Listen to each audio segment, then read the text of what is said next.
அது சம்பந்தமாக தான் கோவை வந்திருக்கோம். மாவட்ட ஆட்சியரோட பேசிட்டு இந்த மாதிரி சூட்டபிளான இடம் நம்ம மாண்புமிகு தமிழக முதலமைச்சர் அவர்கள் பாரத பிரதமரை சந்திக்கும் பொழுது கோயம்புத்தூருக்கு ஒரு எய்ம்ஸ் வேணும்னு கேட்டிருக்காங்க. அதுக்கான சூட்டபிளான இடம் பற்றி பேசவும் மாவட்ட ஆட்சியரிடம் பேசியிருக்கோம். கூடிய விரைவில் அதை பற்றி ஒரு முடிவு அறிவிக்கப்படும். இல்லை, ஒரு மெடிக்கல் காலேஜுக்கு ஒரு நார்ம்ஸ் இருக்கு. மெடிக்கல் காலேஜ், ஹாஸ்பிட்டல், அப்புறம் ஸ்டூடெண்ட்ஸோட ஹாஸ்டல், அப்புறம் ஸ்டாஃபோட குவார்ட்டர்ஸ் அதெல்லாம் இருக்கு. நாங்கள் பேசிட்டு நாங்கள் எப்படி ஐடென்டிஃபை பண்ணிட்டு நாங்கள் சொல்றோம். அதான் அது ரிவ்யூ பண்ணிட்டு தான் இருக்கோம். அது பல வருடங்களுக்கு பிறகு அது ஆரம்பிக்கப்பட்டது. அது ப்ராக்ரஸ் ஃபாலோ பண்ணிட்டு நாங்கள் சொல்றோம்.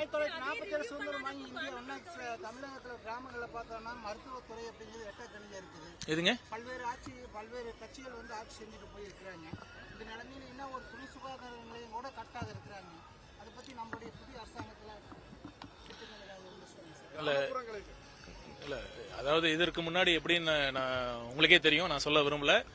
ஆனா ஒரு விஷயம், தமிழ்நாட்டை பொறுத்த வரைக்கும் மற்ற மாநிலங்களை விட எங்க மருத்துவ சேவை பெட்டரா தான் இருக்கு. இருந்தாலும் பல ஏரியால நம்ம இம்ப்ரூவ் பண்ண வேண்டிய தேவை இருக்குங்கிறத நாங்க ஒத்துக்கிறோம்.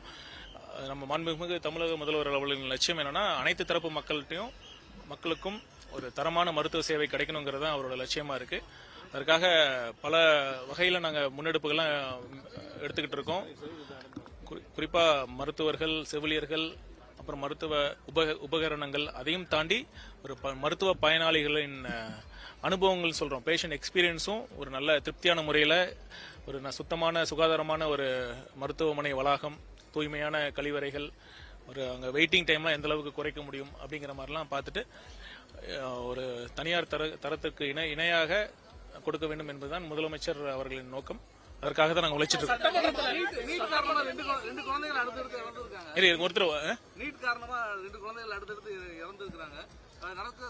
சட்டமன்ற கூட்டத்தொடர்லயே அந்த நீட்டுக்கான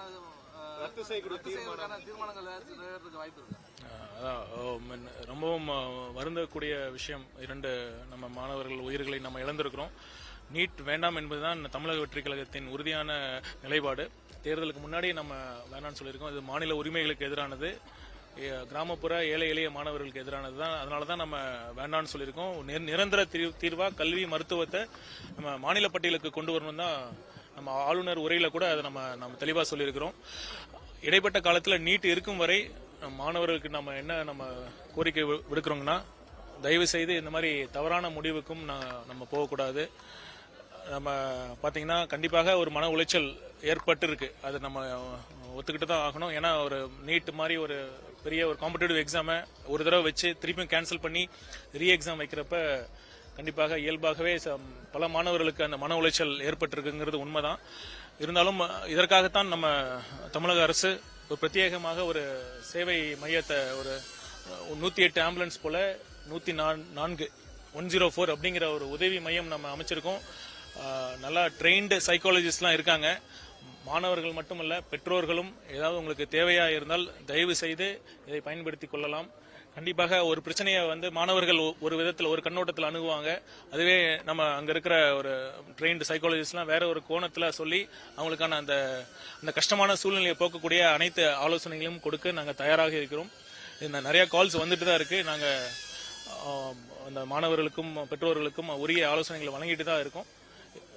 மீண்டும் ஒரு முறை முதலமைச்சர் அவர்களின் சார்பாக அனைத்து மாணவர்களுக்கும் நாங்கள் வேண்டி கேட்டுக்கிறது என்னன்னா, இந்த எக்ஸாம்ங்கிறது ஒரு ப்ராசஸ் தான், இது மட்டுமே வாழ்க்கை இல்லை. அதனால நாளைக்கு நீட் எக்ஸாம் திரும்பவும் நடக்குது. அனைத்து மாணவர்களுக்கும் முதல்வர் சார்பாக ஒரு வாழ்த்துக்களை சொல்லிக்கிறோம். Best of luck. நல்லா பண்ணுங்க, கான்ஃபிடண்டா பண்ணுங்க. இது மட்டுமே வாழ்க்கை இல்லை. கண்டிப்பா மருத்துவம்ங்கிறது ஒரு உயரிய ஒரு படிப்பு தான். நல்லா முயற்சி பண்ணுங்க.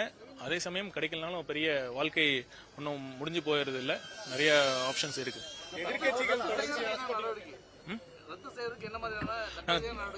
தொடர்ந்து நம்ம சட்டமன்றத்தில் தீர்மானம் மட்டுமல்ல, நீதி வழியிலையும் சட்ட ரீதியிலும் நாங்கள் அதுக்கான அனைத்து வழிகளையும் நாங்கள் ஆராய்ச்சி பண்ணி நாங்கள் பண்ணுவோம். ஆமா இருக்கு நான் ஆமாங்க பல பல நீங்க பாத்தீங்கன்னா மருத்துவமனை கட்டிடங்கள்லாம் நிறைய மெயின்டைன் பண்ணாம இருக்குங்கிறத நான் ஒத்துக்கிறோம். அதற்கு நாங்க பிடபிள்யூடியோட கலந்து பேசி அதுக்கான அனைத்து முயற்சிகளும் எடுக்கிறோம். நன்றி.